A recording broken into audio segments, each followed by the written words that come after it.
whether they be dukes, princes, kings, the Holy Roman Emperor in the West,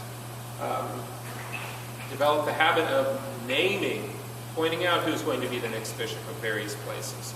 Some of these customs were agreed with a concordat, an agreement between the Holy See, between Rome and the local king. But there was this desire to not simply name them, but to show who's really in charge, who's handing over the symbols of authority to these new bishops. And that became what was known as the lay investiture controversy, which we'll look at in a few minutes. What is the aftermath of this council, though? So 869, 870, the council closes, and the legates return to Rome, although the emperor gives them no escort and they are attacked by pirates, so not the easiest trip back to Rome. Photius himself was the most intellectually talented man in the empire, and the new emperor knew it. He himself, it was rumored, was illiterate. So he had Photius teach his children, became the tutor for his children, and then quickly Photius became his lead advisor on what to do. And in 877, when Patriarch Ignatius dies of natural causes, Photius is named once again the Patriarch of Constantinople. It's when Rome finds out about this, so by this time there is a new pope in Rome. It is no longer Hadrian II. John VIII is the pope at this time. He does not oppose Photius's election as the Patriarch of Constantinople. Instead, he wants to heal these wounds, violations of charity, and seeks to approach him with very lenient terms. He simply asks Photius to make an apology at a future synod. That's the condition he sets. So Photius, in the year 879, a couple years later, calls a synod, and the papal legates come. And he allows the papal legates to speak, and they speak on the papal authority and the primacy of the Pope in Rome and the historic role of unity that the Pope of Rome has, or has always claimed to have. And Photius allows them to speak and never objects to anything they say, never contradicts them. But he does not apologize. He never makes an apology. He does say that he desires goodwill with Rome, that he does not want to return to the struggles of the past and the controversies of the past. He wants unity and peace. And when the proceedings from this council are sent to Rome, Pope John VIII ratifies them, the decrees, deciding that Christian unity and charity were more important than insistence on an unpopular and murky issue of authority in the past. So for many in Constantinople, it was not clear that Ignatius had been forced to resign. And making a big issue out of that controverted point was not seen to be in the best interest of the church. That charity should be replaced, that insistence, even though there may have been a grave injustice, all the parties that were involved, or the victims of the injustice, Ignatius, if he had in fact been pressured to resign, was now deceased. So it was best perhaps to smooth over the wounds with charity and let the matter rest.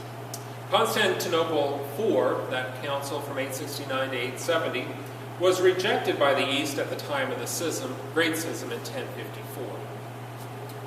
In the West, that 22nd canon, 21, but more so 22, canon 22, became very important in the next series of councils. If you see the map here, this is kind of shows it shows what happened to the Byzantine Empire then from the middle of the 800s to the middle of the 1000s. So for over the next 200 years, there is a renaissance in the Byzantine Empire, sometimes known as the Macedonian Renaissance. And Basil's sons and his successors, grandsons, great-grandsons, turn out to be some of the most talented, most articulate, most administratively and military successful emperors in the 1100-year history of the Byzantine Empire.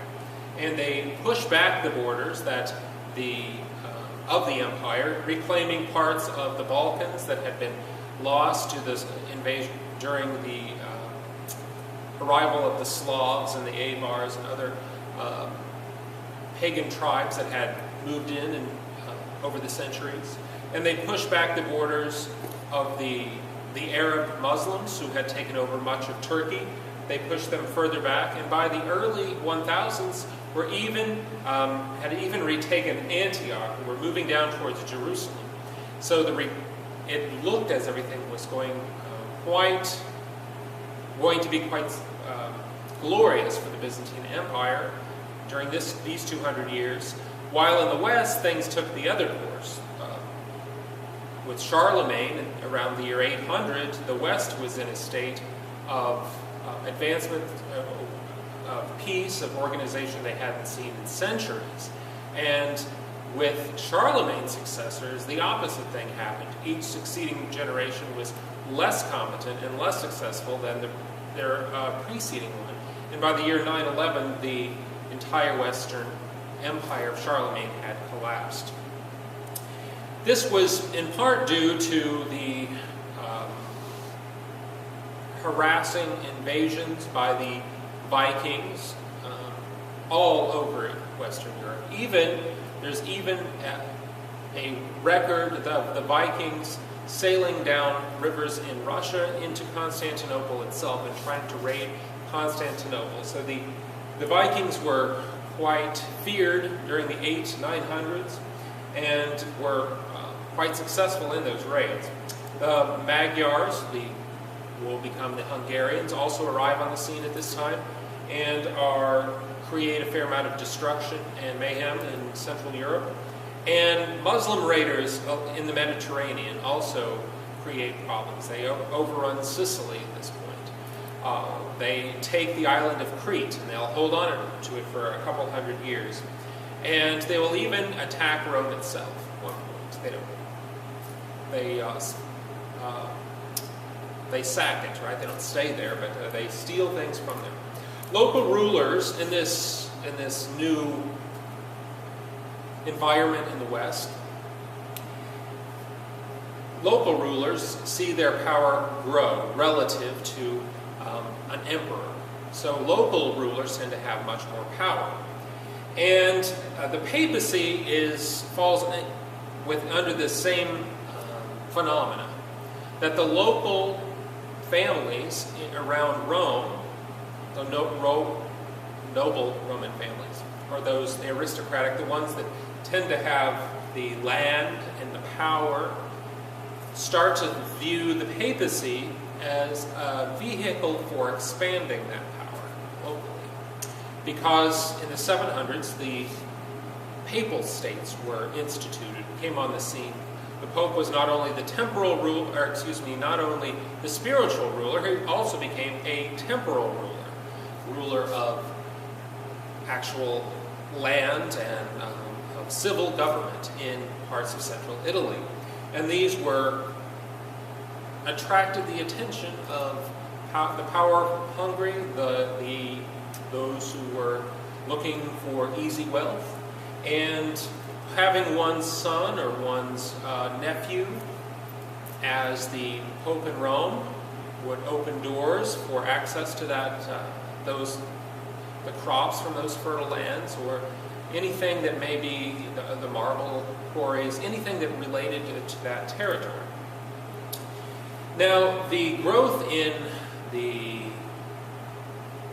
power of local rulers was not all bad. There were some very